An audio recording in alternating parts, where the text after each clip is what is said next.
1절로 5절까지 교독합니다. 바울이 더베와 루스드라에도 이름에 거기 디모데라 하는 제자가 있으니 그 어머니는 믿는 유대 여자요 아버지는 헬라인이라.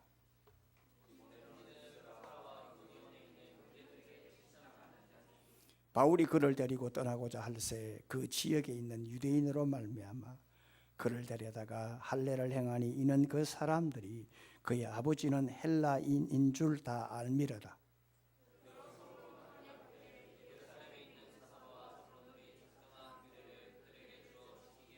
다 같이요. 이에 아멘. 이번 문재인 정부에서 경제부총리로 임명된 김동연 씨를 좀 소개하고자 합니다. 이분은 고향의 충북 음성입니다만 서울 덕수상고를 졸업하고 그리고 경제부총리로 임명된 그야말로 입지적인 인물이요 흑수저의 대표적인 인물입니다. 이분이 참 너무 어려워서 소년 가장으로서 상고를 졸업하고 은행에 취업을 했습니다. 주택은행에 취업을 하고 그리고 방해병으로 야간대학을 다니면서 공부를 해서 행정고시에 패스를 했습니다. 그리고 계속 공부를 하고 그리고 공직생활 중에서도 공부를 해서 이분이 미시간 대학에서 박사학위를 받고 그리고 경제부총리로 임명되기 전에는 아주대 총장으로 재직을 하고 있었습니다. 이분은 참 신실한 기독교인이었습니다. 이분이 동시에 참 청빈한 삶을 살면서 기분을 많이 하고 그리고 이분이 얼마나 열정적으로 삶을 살았는가, 얼마나 최선의 삶을 살았는가. 그의 아들이 백열병으로 얼마 전에 이 세상을 떠났을 때에 그 주위에 아무에게도 말을 하지 않고 오전에 장례를 치르고 오후에 출근할 정도로 최선을 다한 그런 삶을 살았던 분이었기 때문에 이번 경제부총리 청문회에서도 야당의 큰 반발 없이 무사히 통과가 되고 해서 지금 경제부총리로 이분이 지금 재직 중에 있습니다. 이분이 몇 년 전에 그가 기획재정부 차관 재직 때에 상고 출신들의 은행원들 대상으로 한번 이렇게 강연을 한 적이 있었습니다. 한 3년 전인 것으로 기억을 합니다. 그래서 이분이 자기와 똑같은 자기도 상고 출신이요 은행에서 대학 출신이 아니라 상고 출신들을 이렇게 대상으로 강연할 때 이분이 이렇게 말을 했습니다. 여러분들은 38년 전에 바로 나의 모습입니다. 그때 제가 가장 힘든 것은 환경이 아니라 스스로 느끼는 콤플렉스였습니다. 여러분은 모두가 다 꽃입니다. 여러분들은 언젠가 핍니다. 결코 기죽지 마십시오. 그 강연을 듣는 그 상고 출신 은행원들은 다 그 안에 불신자도 있고 그리고 믿는 신자도 있었을 것입니다. 그래서 일반적인 강연이기 때문에 아마 말은 이랬겠지만 그 속으로는 아마 이렇게 간증을 하고 싶었을 것입니다. 여러분, 나도 많은 콤플렉스가 있었습니다. 그러나 나는 전능하신 하나님을 믿는 그 믿음으로 극복을 했습니다. 부족하지만 하나님 앞에 내가 믿음으로 열정적으로 최선을 다했을 때에 하나님의 역사로 오늘 내가 이 자리에 서게 되었습니다라고 아마 이분의 속뜻은 속마음은 이르서리라. 저는 그렇게 한번 저 나름대로 한번 제 해석을 해보고 싶습니다. 마틴 루터 킹 목사님이 이런 말을 했습니다. 심지어 거리에 청소를 할지라도 미켈란젤로가 그림을 그리듯이 베토벤이 음악 연주를 하듯이 셰익스피어가 시를 쓰듯이 이렇게 거리를 쓸어야 한다라고 했습니다. 우리 예수의 사람들에게 바로 이러한 모습이 있어야 됩니다. 이런 열정의 모습이 있어야 되고 이런 뜨거움이 있어야 합니다. 무엇을 하든 온 힘을 다하는 그런 열정과 최선이 있을 때에 그 신앙이 아름다운 신앙이 될 수 있다는 것입니다. 성령을 모시고 살아가는 예수의 사람들에게 그 불꽃은 항상 살아있어야 되고, 동시에 오늘 예수의 사람들은 항상 열정적으로 양질 전환의 삶을 살아야 한다는 것을 성경의 선생님께서 우리들에게 교훈하고 있고 권고를 하고 있습니다. 여러분들이 학교 다닐 때 물상 시간에, 물리 시간에 양질 전환의 원리를 여러분들이 아마 배운 분들이 있을 것입니다. 양과 질이 바뀐다는 것입니다. 다시 말하면 양적 팽창이 질적인 변화를 이루어준다 하는 것입니다. 물이 끓습니다. 물이 끓습니다. 그러나 아무리 끓어도 섭씨 100도가 되기 전까지는 액체 그대로입니다. 그러나 계속해서 끓일 때에 이 변화가 일어나는데 100도 전까지는 뜨거울 뿐이지 질적인 변화는 일어나지 않습니다. 그렇지만 계속 끓일 때에 우리 눈에는 질적인 변화는 일어나지 않습니다만 계속 끓을 때는 그 안에 무수한 물방울이 생깁니다. 그러다가 100도가 되는 딱 그 순간에 기체가 되는 질적 변화가 일어나는 것입니다. 그렇습니다. 예수의 사람은 어떤 삶을 살아가야 되느냐 하면 양적인 팽창, 그런 열정의 신앙을 살아갈 때 어느 순간 질적인 변화가, 그것이 바로 성령의 지배입니다. 우리 모두가 다 주 앞에 최선을 다하고 열정적으로 살아가는 그러한 양적인 팽창이 있을 때에, 그때까지는 그렇게 밋밋한 것 같으나 어느 순간에 달라지는 그런 질적인 변화가 바로 성령의 강하게 역사하는 그런 질적인 변화가 있다는 사실을 우리는 알아야 합니다. 왜냐하면 예수님이 지신 십자가는 패션입니다. 이게 바로 고통이지만 열정입니다.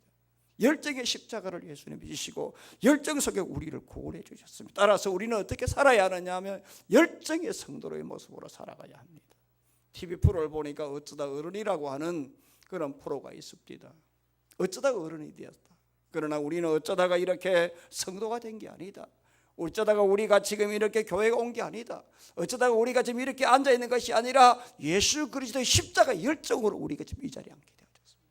예수 그리스도의 십자가 열정으로 우리가 구원을 받고 교회에 오게 되어졌고, 예수 그리스도의 십자가 열정으로 성령의 인도함으로 우리가 지금 이 자리에 예배자로 와 있다는 사실을 알아야 합니다. 따라서 우리는 노는 사람이 아니요 관중이 아닙니다. 관중은 시합을 보다가 내가 얼마든지 내 마음대로 그리고 내 뜻대로 내 생각대로 시합에 관계없이 언제든 자리를 일어설 수 있습니다만, 그러나 오늘 우리들은 관중이 아니기 때문에 열정의 삶을 살아야 합니다. 신앙의 사람으로, 예수의 사람으로, 예수 그리스도의 십자가의 열정 속에서 우리는 성도가 되어졌기 때문에 그분의 열정에 따라 열정적으로 우리는 믿음으로 살아가야 할 필요가 있습니다. 따라서 우리는 십자가의 열정으로 구원받은 성도로서 걸맞는 열정신앙으로 따라갈 때에 우리 모두가 다 어느 순간 질적인 변화가 일어나는 바로 그 타임이, 그 분기점이 성령의 지배라고 하는 것입니다. 따라서 양질 전환의 원리를 여러분들이 기억을 하시고 양적인 팽창이 질적인 변화를 일으킨다라고 하는 이 분명한 이 원리를 가지고 우리 신앙에 대입해 보면, 우리가 열정의 그러한 신앙으로 가지고 살아가는 그러한 양적 팽창이 있을 때 어느 순간 질적인 변화, 바로 그것이 바로 성령의 지배라는 걸 아시고, 우리 모두가 다 이 한여름에 양적인 팽창인 성령의 지배를 받게 하여 우리 모두가 다 열정으로 우리 모두가 다 주를 사모하고 주를 뜨겁게 우리가 가슴에 두고 나아가므로 우리 모두가 다 성령의 지배를 받는 그런 질적 변화에 일어나는 그런 은혜가 있기를 주의 이름으로 축원합니다. 그러면 우리가 성령의 지배를 받으려고 하면 먼저 예수님이 부르신 그 부름에 답하는 그런 소명을 가지고, 소명의식을 가지고 살아갈 필요가 있습니다. 1절의 말씀을 다 같이 읽습니다. 1절입니다. 시작.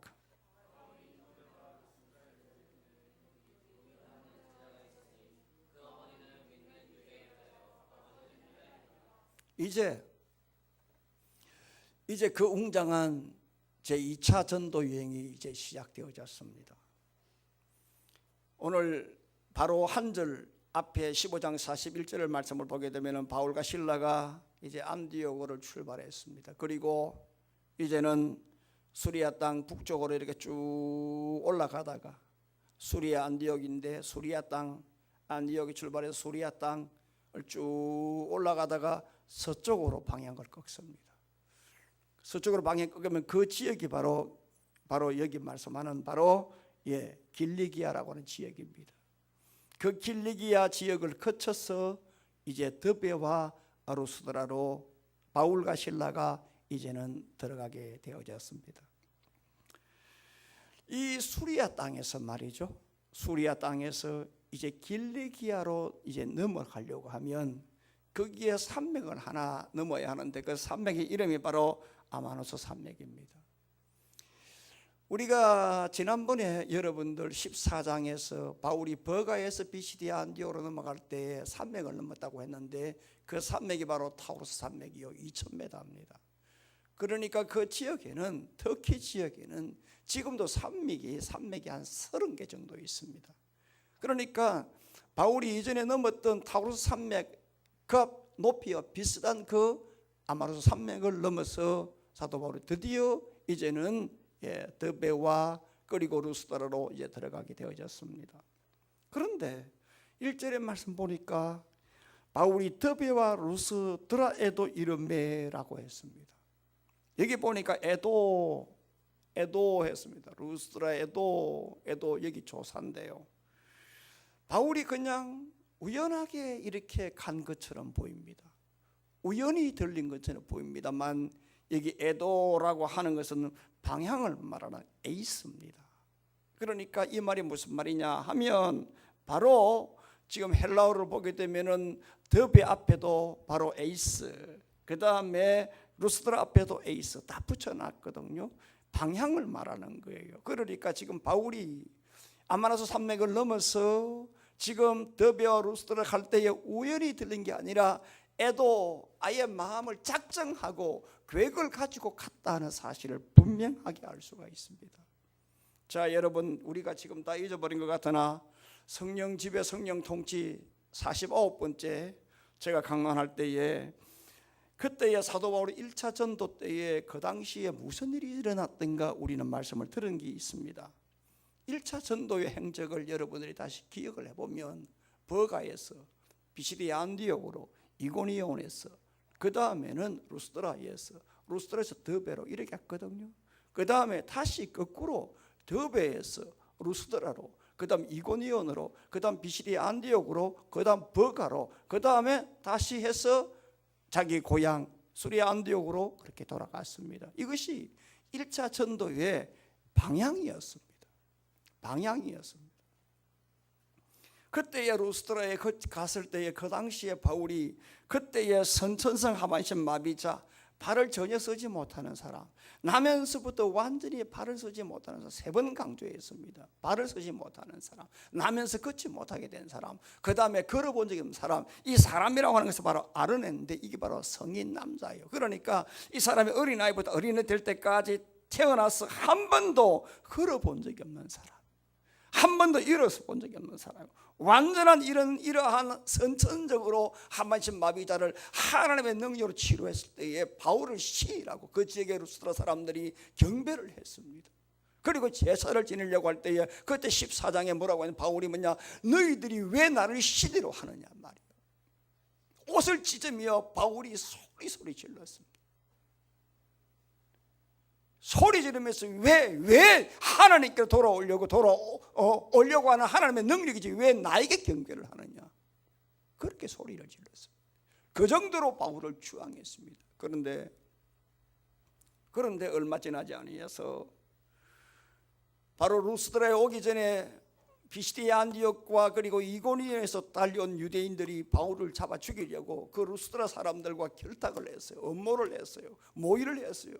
그래서 바울을 잡아 죽이고 그리고 없애버리려고 모의하자 열받은 그 루스드라 사람들이 그 유대인들과 함께 비시디아 안디옥 그 다음에 이고니온에서 온 그 유대인들과 함께 루스드라의 그 현지 사람들이 돌을 들어서 사도 바울을 던져서 바울을 완전히 반 죽게 만들었어요. 거의 죽었어요.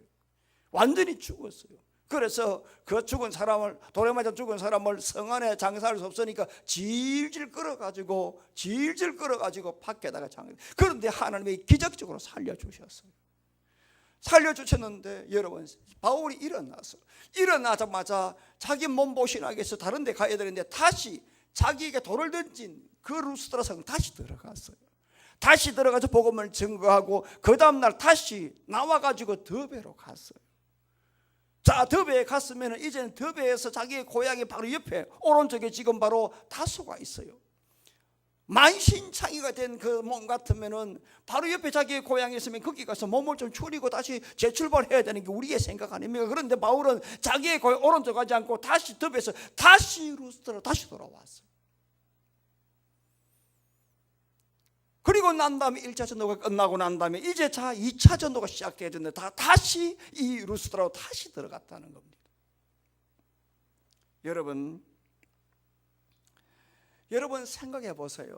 바울이 이렇게 1차 전도 때에 돌에 맞아 죽고 그렇게 고난을 당했던 이 루스드라를 다시 찾아가는데 그것도 어쩌다가 생각지 않게 우연하게 들린 것이 아니라 아예 작정을 하고 갔다는 겁니다.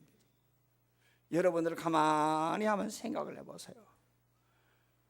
지금 세월이 1차 전도를 마치고 2차 전도 떠날 때에 이게 10년이 지났는가 20년 지났는가 그런 세월도 아니에요. 불과 1년도 안 돼서. 그러니까 아직도 루스드라에서 맞았던 그 흉터가 남아있을 수도 있어요. 아직도 루스드라에는 바울에게 돌을 던진 사람이 살아있었어요. 그리고 아직도 그 정오감이 아직도 남아있었어요. 그리고 그때에 그 동참했던 그 사람들 10%에게 살아있었어요. 아직도 마음에 이글거림도 있었어요. 그대로 다 살아있고 다 아직도 마음의 감정이 그대로 남아있어요. 다시 오기만 해봐라, 정말로 오늘 이 사람을 정말 잡아 죽이겠다라고 하는 그런 마음도 있었어요. 그런데 바로 그런 상황에서 다시 찾아가서 바울이 복음을 전한다면 어떤 일이 일어날지 몰라요. 어떤 일이 일어날지 아무도 모르는 거예요. 그런데 우리 같으면 절대로 가지 말아야 될 바로 그 지역에 그 루스드라 바울이 다시 간 거예요. 왜 다시 갔을까 하는 거예요. 무엇 때문에 다시 갔을까? 그건 딱 하나예요. 하나님이 자기를 불러주신 그 소명에 답하는 것이 바로 자신의 신앙이라고 하는 그 열정이, 그 최선에 대한 열정이 바울에게는 있었어요. 내가 이 몸을 가지고 바울이, 내가 이 자신을 가지고 사도 바울 자신이 내가 죽게 되는 거 이것밖에 없다라고 하는 부름에 대한 그 답하는 그 소명이 그에게는 열정적으로 자리를 잡고 있었기 때문에 다시 간 거예요. 참 이거 우리 필요합니다. 내가 왜 예수를 믿는가? 내가 무엇 때문에 성도가 되어졌는가? 하나님이 왜 나를 불러주셨는가? 이 물음에 대한 답이 우리에게 굉장히 필요합니다. 정말 여러분들 이 시대에 갈수록 현대인들 바쁘고 분주하고 갈수록 이제는 참 자기의 그 셀프 위주로 가는 이 시대에 하나님이 왜 나를 이렇게 주의 은혜가 불러주셨나, 예수 믿기 힘든 그 중에서 왜 나를 이렇게 주 안으로 가두어 주셨느냐에 대한 그 답을 묻는 그 질문에 대한 답하는 이 질문에 대한 이 답이 우리에게 굉장히 필요합니다. 노는 사상 중에 가장 핵심이 중요한 게 뭐냐? 예절입니다. 예절입니다. 그 예절 가운데 가장 중요한 게 뭐냐 하면 정명사상입니다. 발을 정자, 이름 정자. 그 이름을 세우는 거예요. 그러니까 노는 사상 가운데 가장 핵심이 예절이요, 예 가운데 가장 중요한 게 정명사상이에요. 그 정명이는 뭐냐? 이름을 세우는 거예요. 그 이름을 세우는 핵심이 뭐냐면 바로 군군 신신 자자예요. 제가 여러분들에게 한두 번 말씀해요. 그러니까 군, 임금은 임금답게, 신하는 신하답게, 그 다음에 아버지는 아버지답게, 자, 아들은 아들답게 살라고 하는 거예요. 이것이 바로 뭐냐 하면 예절이라고 하는 거예요. 하나님 앞에 오늘 우리들이 은혜를 받았다라고 하면 우리가 답하는 예절의 기본이 뭐냐? 정명이에요. 이름을 가지고 살자는 거예요. 하나님이 왜 나를 불러주셨느냐? 불러주신 그 부름에 답하는 것이 바로 오늘 하나님 앞에서 가장 드려야 될 기본적인 예의라고 하는 거예요. 우리는 성도가 되었지 않습니까? 그리스도의 제자가 되었지 않습니까? 그러면 그 이름에 걸맞는 삶을 살아야 합니다. 예수의 사람이라고 하면 그분의 사람답게, 그분이 나에게 은혜를 베풀어 주신 그 은혜에 답하는 그런 모습이 바로 예절이라고 하는 거예요. 목사는 목사답게, 장로는 장로답게, 권사는 권사답게, 집사는 집사답게, 성도는 성도답게, 오늘 그리스도인답게 나를 불러주신 그 주님의 부름에 정확하게 대답을 하는, 그런 열정적으로 답을 하는 바로 이 신앙이 오늘 하나님이 불러주신 그 부름에 답하는 성도의 모습이라고 말씀을 하고 있습니다. 이런 은혜를 우리 모두에게 주기를 바랍니다. 이 열정에 대답할 때 이 열정이 우리를 성령의 지배로, 이 열정이 이러한 이 양적 팽창이 질적 변화를 일으킨다는 겁니다. 이런 은혜를 우리 모두에게 주기를, 성령에게 주기를 바랍니다. 또 한 가지는 변함없는 제자의 삶을 살아갈 필요가 있습니다. 살아갈 필요가 있는 것이 아니라 변함없는 제자의 삶을 살아야 합니다. 자, 1절 2절을 한번 다 같이 읽습니다. 시작. 바울이 더베와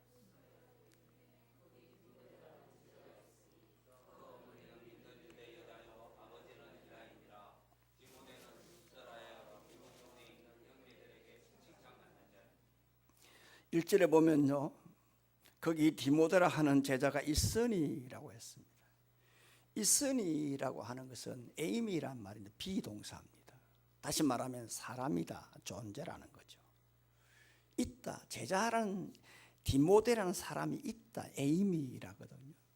비동사인데 이건 시제가 미완료 동사예요. 지난 시간에 여러분 미완료 시제를 여러분 들으셨잖아요. 바울과 실라가 옳지 않다, 마가를 데리고 가는 게 옳지 않다, 심히 다투었다고 했잖아요. 옳지 않다, 그게 바로 뭐냐면 바로 미완료 시제라고. 그러니까 바울은 바울대로, 마가는 바나바는 바나바대로 데리고 가자, 한 번이 아니라 계속 데리고 가자. 그럴 때마다 바울은 바울대로 옳지 않다 계속 거절을 했다는 거죠. 그러니까 미완료 시제는 뭡니까? 계속해서 행동하는 것이 바로 미완료 시제예요. 그럼 여기에 있으니라고 하는 이 바로 미완료 시제는 뭡니까? 오늘 이 지금 디모데가 이름만 걸쳐놓은 그러한 사람이 아니라, 제자가 아니라 그동안에 계속해서 예수의 제자로 살았다 뜻을 가지고 있습니다. 그래서 그 결과가 뭐냐, 2절 보니까 이 지금 현재로 디모데는 루스드라와 이고네에 있는 형제들에게 칭찬받는 자니, 이 칭찬받는다 말티레오라는 이 말도 똑같이 미완료형 동사입니다.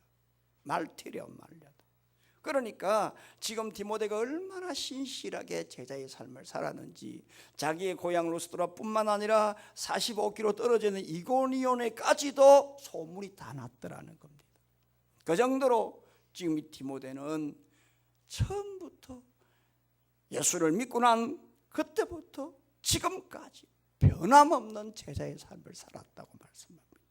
여러분, 지금 디모데가 예수를 믿게 된 것은 바울이 1차 전도 때 루스드라에 와서 복음을 전가할 때에, 그때의 복음을 들었습니다. 그래서 그때 성도가 되어졌고 바로 제자가 되어졌어요. 뭐 제자라고 해서 뭐 성숙한 것이 아니라 예수 믿은 바로 제자예요. 그러나 설익은 제자죠. 자, 그때 루스드라에서 무슨 일이 일어나느냐, 방금 말씀드린 것처럼 사도 바울이 돌에 맞아 죽어서 질질질 끌려가는 눈에 목격했습니다. 야, 예수 믿으면 이래 되구나, 전도하면 이렇게 되구나, 고난당하구나, 돌에 맞아 죽구나, 이런 것을 분명히 자기 눈앞에 목격을 했습니다. 생각을 얼마든지 할 수가 있습니다. 여러분들 그림을 그려보세요. 더욱이 지금 이 당시 디모데는 18살이었어요. 소년이었어요. 여러분, 아주 어렸어요. 그것도 루스드라는 조그마한 시골 마을이었어요. 그러니까 시골 마을에서는 옆집에 숟가락이 몇 개냐, 젓가락이 몇 개냐, 누구냐 다 아는 거예요. 빤한 거예요. 통영 13만, 여러분들 보면 톡하면 이 좁은 통영 입에 붙었잖아요. 두 달에 걸치면 다 알잖아요. 마찬가지예요. 루스드라에는 이고니온처럼 비시레 안디옥처럼 큰 도시가 아니거든요. 루스드라는 조그마한 도시였어요. 이 도시에서 이 조그마한 소년이 이제 막 예수를 믿고, 바울이 그런 고난을 당하고 그 어린 소년이 예수를 믿고 살아가려면 얼마나 큰 고통을 당하고 있어야 되는가를 그는 뻐저리가 자신을 체험하면서 보고 느끼면서 살아가고 있어요. 그러나 그럼에도 불구하고 그 어린 소년이 그 좁은 동네에서 바울이 그렇게 고난을 당했음에도 불구하고 여전히 2차 전도로 올 때까지 이 디모데는 전혀 변함없이 오늘 예수라고 하는 제자, 디모데라는 제자가 있으니 변함없는, 칭찬받는 변함없는 제자의 삶을 살고 있었어요. 저도 지금 사도행전을 강해를 하면서 한동안 손 놓았던 헬라어 원전을 펴놓고 이렇게 볼 때에 제가 참 많은 공부를 합니다. 야, 이런 뜻이 있었구나. 이런 뜻이 있었구나. 그래서 지금 이 디모데가 얼마나 변함없는 제자의 삶을 살았는지 1절에 보면 뭐라고 하느냐 하면, 바울이 더베와 루스드라도 이름에 거기 디모데라 하는 제자가 있으니라고 했어요. 여기 보면 디모데라고 하는 사람이 있는데, 이 디모데 이름 앞에 헬라어에 뭐라고 했냐, 이두라고 하는 말이 있어요. 이두란 이 말이 뭐냐, 보라라는 뜻이거든요. 보라, 보라라고 이 말을 우리 때려서, 보라, 이 지역에 18살 먹은 디모데라는 사람이 있는데 이 사람은 뭐 보라 이 말이에요. 이 지역에, 이 좁은 지역에 이렇게 칭찬받는 디모데라고 하는 인물이 있는데 이 사람을 보면 보라 이 뜻이에요. 그러니까 여러분들 지금 우리는 이 민매닥의 한글 성경을 보지만 원전을 보게 되면 얼마나 이 안에 깊은 의미가 있는 거를, 변함없는 제자의 삶을 살지 않았다면 보라라고 하는 이러한 1인칭 단어를 쓸 수가 있었을 거예요. 18살짜리가 자기 눈앞에 사람이 복음을 전하다가 질질 죽고 끌려가는 오늘 이 사람을 보았음에도 불구하고 우리가 도망갔을 것이고 우리가 또 예수 부인했을 것인데, 이 사람이 얼마나 철저하게 1차 전도 때 예수를 믿고 2차 전도 오늘 바로 이때까지 변함없이 예수의 삶을 얼마나 잘 살아서 이 사람을 보고 보라라고 했을까요? 이처럼 디모데에게는요, 변함없는 이런 신앙 열정이 있었기 때문에 아직도 복음에 대해서 반감을 가지고 있는 이 루스드라 지역에서 변함없이 시종일관 제자의 삶을 살 수가 있었던 겁니다. 여러분, 신약 성경에는 순서를 바꾸지 말라고 하는 것을 이제 우리 교인들은 좀 이제는 알 것입니다. 제가 제자 훈련할 때나 또 사도행전 오늘 우리 강의를 하면서 순서 바꾸면 안 된다, 순서 이러면 굉장히 뜻이 있다, 제가 몇 번 이야기를 했습니다.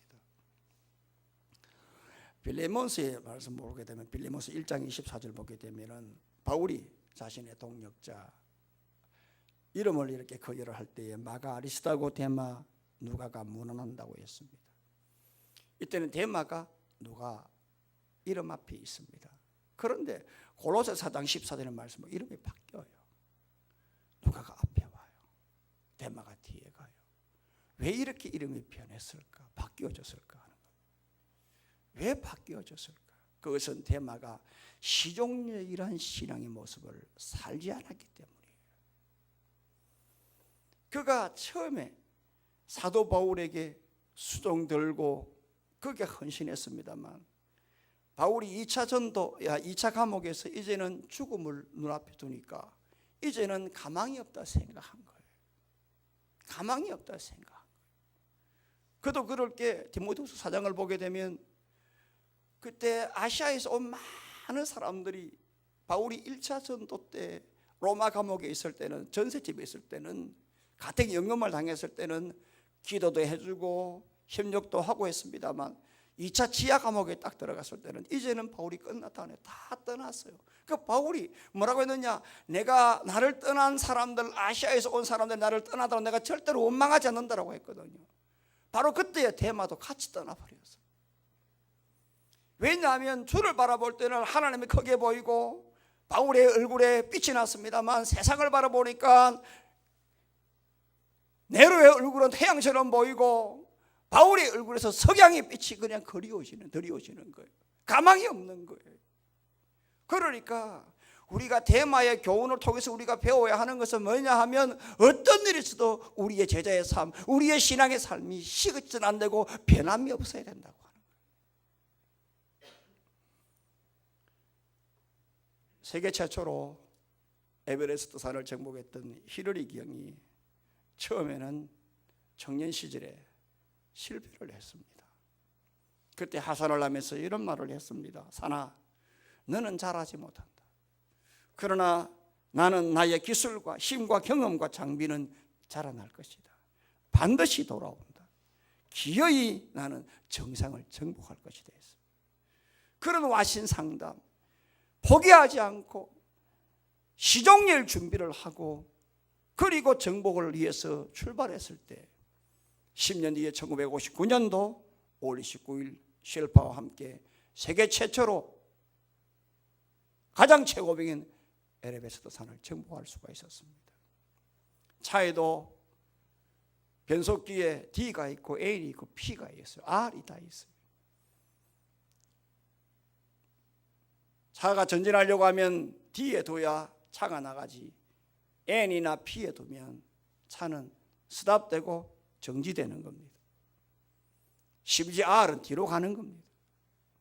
우리의 신앙의 모습은 어떤 경우든지 R이 되든지 N이 되든지 P가 돼서는 안 되는 겁니다. 우리의 신앙은 D형 성도가 되어야 되는 겁니다.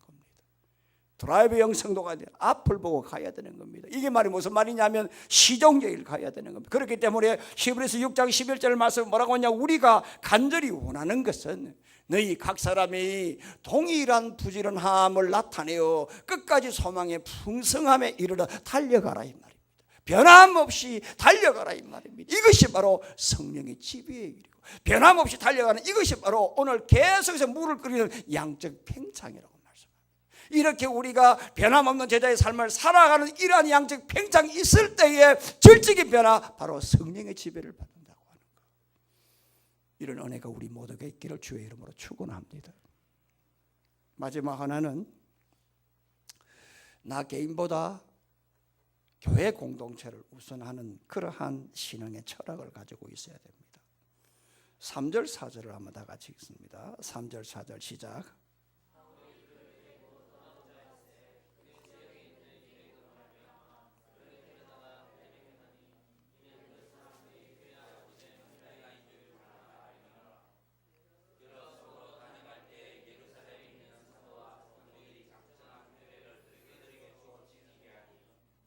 바울이 이제 루스드라를 떠나면서 디모데를 자신의 동역자로, 조력자로 같이 데리고 갑니다. 그런데요, 3절에 보면 우리의 말 우선에는 바울이 디모데를 데리고 떠나고자 할세라고 되어 있습니다만, 헬라어를 보게 되면요, 아니에요. 제일 앞에 후토스란 말이 나와요. 후토스. 그건 이 사람이에요. 이 말은요, 이 대명사거든요. 후토스. 다시 말하게 되면 이 말이 무슨 말이냐 하면, 오늘 하나님이 바울에게 이 디모데를 붙여준 거예요. 그러니까 우리는 바울이 그를 데리고 떠나고자 할세 돼 있지만, 원전에는 뭐라고 되느냐 하면 이 사람을 바울이 데리고 갔다라고 해석이 정확한 거예요. 이 사람이 누구냐? 바로 디모데거든요. 2차 전도 때에 바울이 신라와 함께 떠나서요, 안디옥에서요. 그런데 루스드라에 딱 도착하자마자 하나님이 한 사람을 더 붙여준다. 누구냐 하면 바로 디모데예요. 이 디모데와 함께 이 사역을 감당했어요. 그런데 거기 하나의 장벽이 있었어요. 그게 뭐냐면 디모데는 혼혈아예요. 이런 사람을 복음을 전가하기 위해서는 굉장히 난제가 있어요. 성경에 보십시오. 그 어머니 유대인이요, 아버지 헬라인이에요. 혼혈인이에요. 그러니까 루스드라 그 좁은 지역에서 디모데라는 사람이 어떤 사람이냐, 혼혈하다는 걸 다 알고 있었어요. 이런 사람을 데리고 갔다 이 말입니다. 그래서 이 사람을 가지고, 이 디모데를 데리고 복음 사역할 때 얼마나 큰 난제가 있었겠습니까? 그런데 여러분 한번 보십시오. 이 지금 디모데에게 할례를 줬다라고 하거든요. 여러분, 이거 기가 막힌 일이잖아요. 바울에게 있어서는 이건 정말 이율배반적인 일이잖아요. 자기가 1차 전도 때 이방인들에게 복음을 전가하고 그리스도인이 되었을 때에 예루살렘에 있는 사람들이 내려와가지고 뭐라고 했습니까? 유다와 실라를 대표해서 내려와 뭐라고 했습니까? 그 사람들이 내려와가 하는 말이 뭐냐? 이방인 그리스도인들이 되었지만 이 사람들이 할례를 받지 못하면 절대로 구원받을 수 없다. 초를 쳤잖아요. 그럴 때 바울과 바나바가 예루살렘에 내려온 사람들과 반박했잖아요.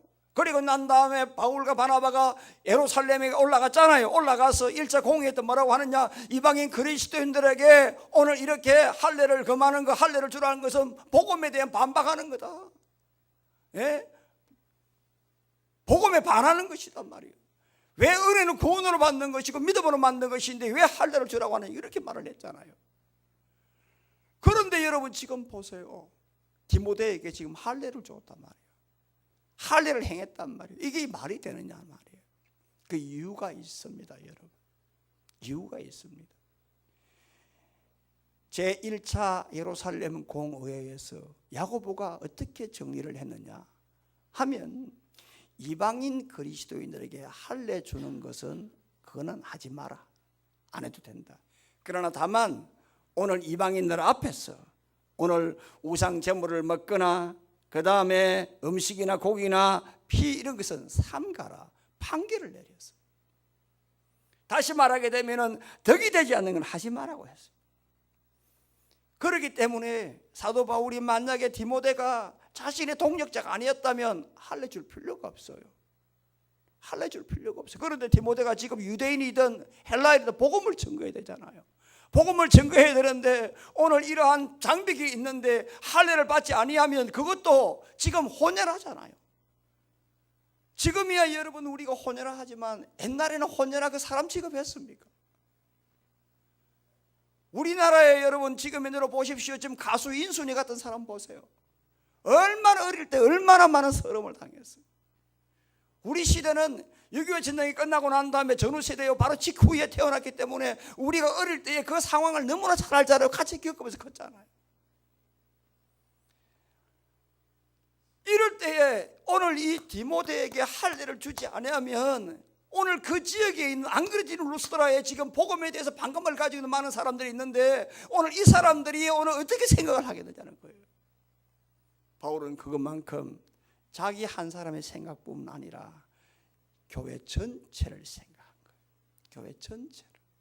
그래서 바울은 디모데에게는 할례를 행했던 거예요.